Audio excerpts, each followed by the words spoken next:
the MacBook Pro 2012 Unibody, a laptop that was so easily upgradable and had fantastic performance and software. How does it hold up in 2022?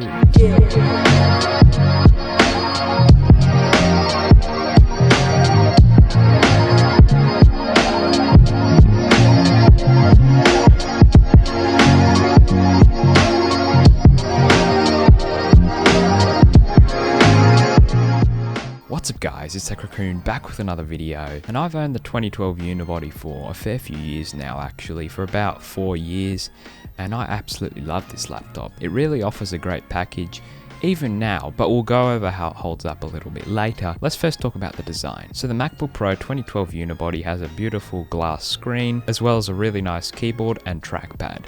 This is all encased in a Unibody aluminium casing, and this casing is extremely sturdy, very well built, and feels really premium.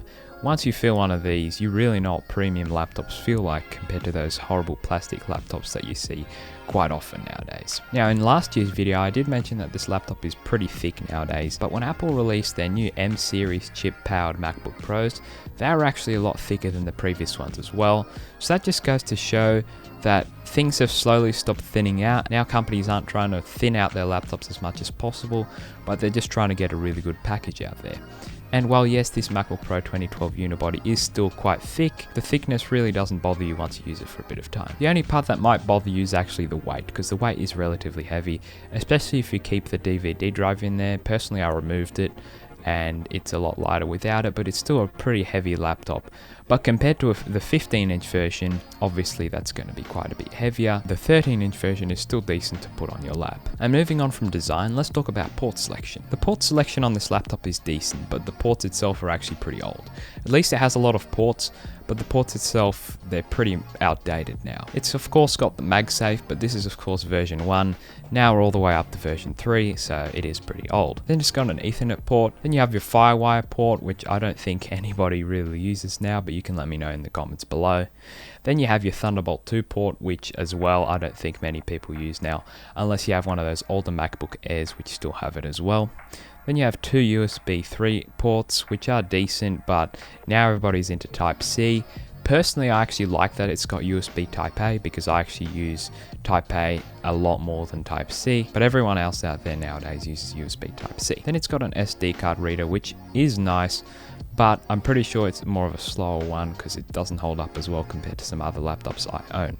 Then of course it's got a headphone jack. Then on the other side it's got a DVD drive, which a lot of people actually change out to hold a hard drive, so you can have an SSD and hard drive combination. So the port selection it has is good, and it doesn't hold up that well in 2022 though, because just Type-C now is just what everyone uses. It's the standard, while Type-A is pretty old, as well as like Thunderbolt is integrated into Type-C, while this just has Thunderbolt 2, which is old as well. So there are a few things to keep in mind there. But next, let's talk about specs. So what specs do these laptops come with? Well, there's obviously the 13-inch version and the 15-inch version.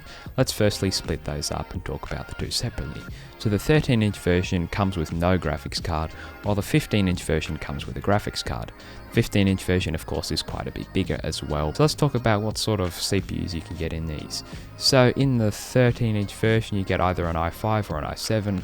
They're both based on the same architecture, and they're basically the same CPU, just the i7 is a bit quicker in clock speed. But they're both dual-core 4-threaded CPUs, and they're very outdated in 2022.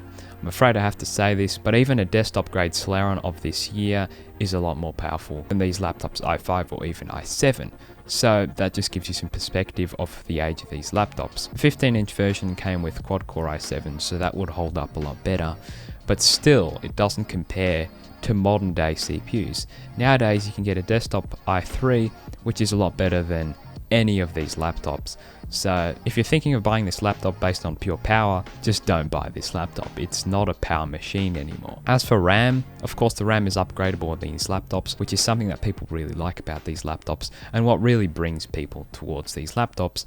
And you can of course upgrade it. They usually come with 4 or 8 gigabytes. Mine is upgraded to 8. My brother's I upgraded to 12 or 16. 16 gigabytes of RAM or 8 gigabytes of RAM I'd say is pretty adequate in 2022.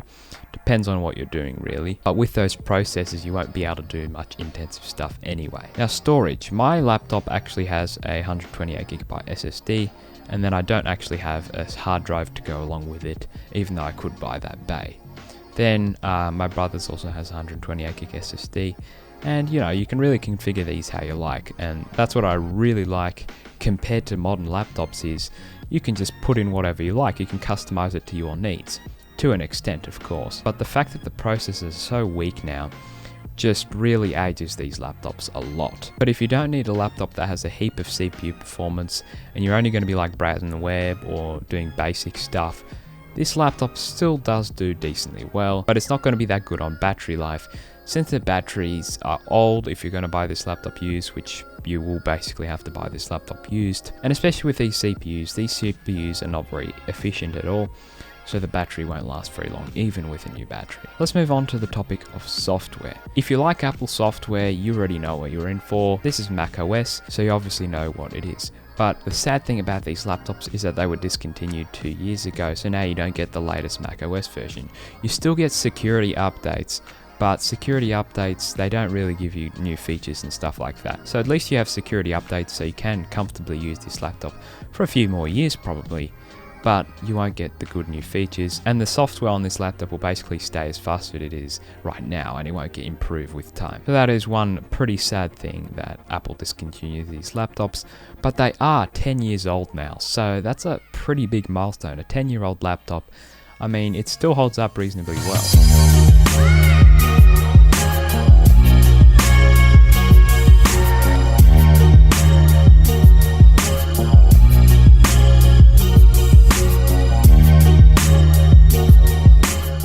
So to wrap things up, should you get one of these in 2022? Well, it really comes down to use case.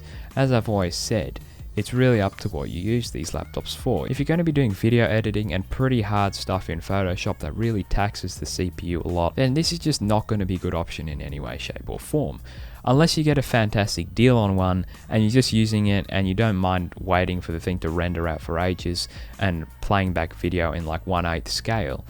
Then if you don't mind doing that, then I mean, go for it. But really, if you want a comfortable editing experience, these laptops are not going to be that good. The 15-inch version will still be decent. You'll still be able to edit 1080p footage, but if you're going to go to 4K, you'll definitely have to turn that scale down a heap. So it's not going to be a very usable editing experience. But if you are just using this laptop as more of like a home computer to just browse on the web and do basic things, play around on Photoshop, not actually do it for serious work, this actually handles pretty well.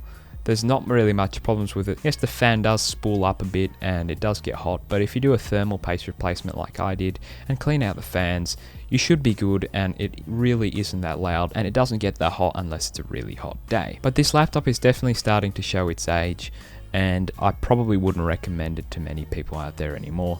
They're just better options now. Really what I recommend nowadays would be just to get an M1 MacBook Air or an M1 MacBook Pro, and you will be set. Those things are powerful. I mean, yes, they're expensive, but they're gonna last for years and years. It's Apple, you know that they're reliable. So they last for a very long time, and they're very fast, like extremely fast, to the point where they're faster than my PC in terms of raw CPU performance. So I can't recommend the MacBook Pro 2012 Unibody anymore really, unless you have some specific use cases that you really want this laptop for, then by all means go for it. I still use mine and I really enjoy the experience. It's just I wouldn't recommend going out there and specifically choosing this laptop. So hopefully you did enjoy this video, and hopefully it helped you out as well. If it did, drop a like on the video and subscribe, and if it didn't, drop a dislike on the video. And thanks for watching guys. I'll catch you guys in the next video.